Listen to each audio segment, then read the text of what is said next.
Good morning, students. How are you all? I hope all are fine. My name is MD Reshma, Zoology faculty. Now, today topic is frog circulatory system. Frog circulatory system is nothing but the supplying the blood and receiving the blood. So, supplying and receiving the blood is called as circulatory system. So, frog circulatory system explained into mainly two steps. First one is the blood and second one is the heart. So blood is the called as connecting tissue because the blood having a number of cells, so it is called as connecting tissue. Frog blood also have a hemoglobin content. It helps in transportation of the oxygen to the total body parts for the energy. And also blood regulates to the body temperature. It is also useful for the regulates the body temperatures. And also blood having a leukocytes type of cells also having into the blood.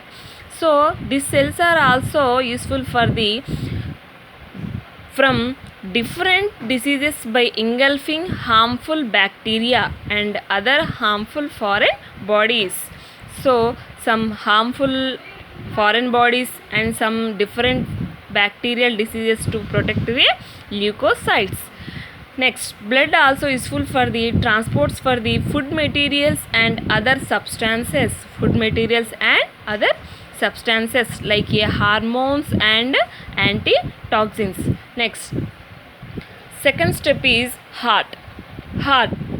Frog heart is externally look like a dark red colored conical muscular organ situated into mid-ventrally thoracic region of the frog. Mid-ventral thoracic region heart is situated.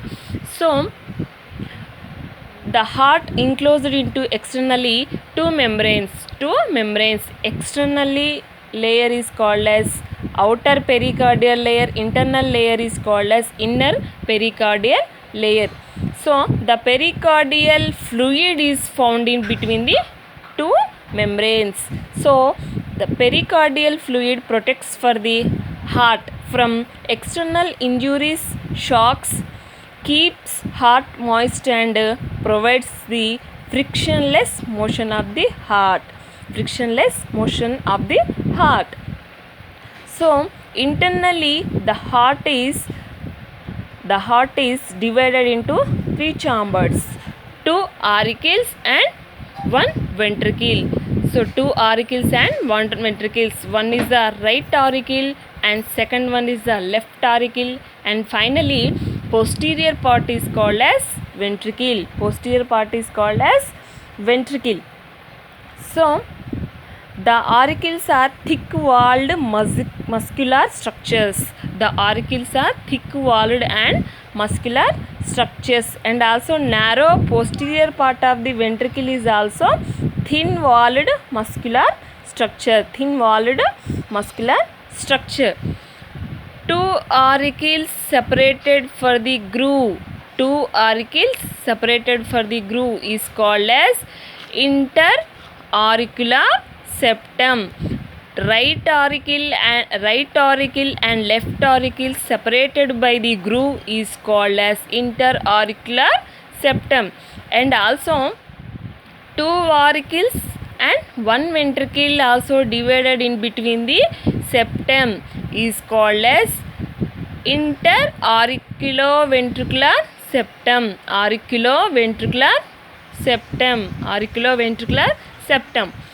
So the right auricle having the deoxygenated blood,